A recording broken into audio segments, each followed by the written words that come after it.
Well, well, what a fun week that was to be invested in precious metals. We're going to do a recap of gold, silver, and the mining stocks.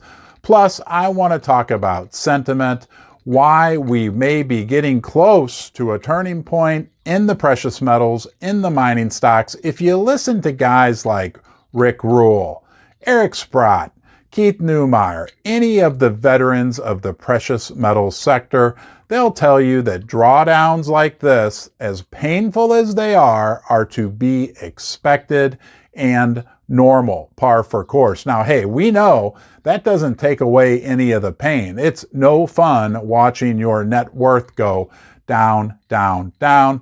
But what conditions are lining up that could mean brighter days for the precious metals, for the mining stocks? We're going to talk about that and a lot more in this video right now.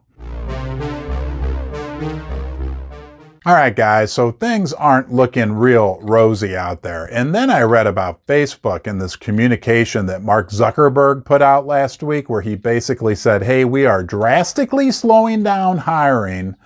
And on top of that, he talked about a very, very difficult business environment. Facebook lives off selling advertising.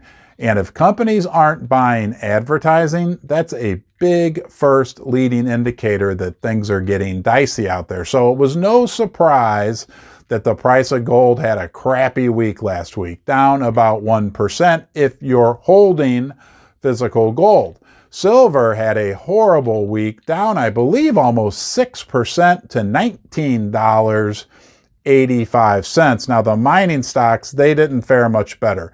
The junior gold mining index was down about 6 or 7%, and the silver miner index for the stocks, for the mining companies, was down 6 or 7% as well. Sentiment is absolutely horrific. I mean, it was already rough in the precious metals mining sector a couple months ago, but over the last couple months, as the general markets have corrected significantly, that has bled over into the precious metal mining sector, and it is just a absolute bloodbath right now. But that can change quickly. I have a strong suspicion, and I'll be curious what you think about this, that a lot of the general investors are really reassessing things right now. People are really confused. The world is messed up, okay? The United States is messed up. The whole world is messed up as well. There's just a lot of uncertainty going on. I think people are getting scared, which is good for gold, and they're kind of reassessing things, looking at stocks, bonds, real estate, crypto, all of those in the toilet. And slowly, we're going to start to see some momentum building back towards the precious metals and toward the mining stocks. Now, we may have seen that on Friday. The metals were down and a lot of the mining stocks did very well.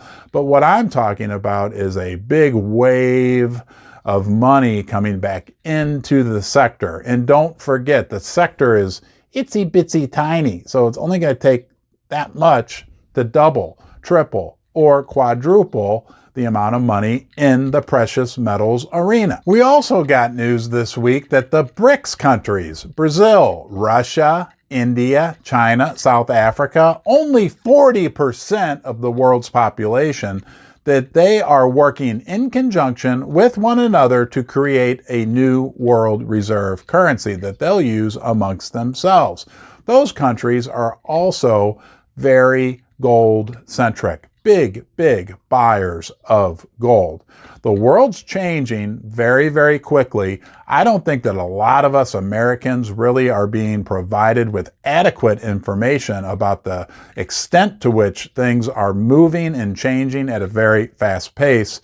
But I do think that when I look at the big picture, it looks bright for gold and gold's first cousin, silver. So while most people are asleep at the wheel, we've positioned ourselves to potentially capitalize on all the change, all the turmoil that's going on in the world. Heck, we didn't create it. We don't want it to go on, but we have to live in reality. We dig a little deeper, and we think that we have positioned ourselves accurately to do well as things unfold in the coming months, years, and decades. One thing for sure, we'll find out, and I appreciate you joining me here in the basement. I hope to see you again next time.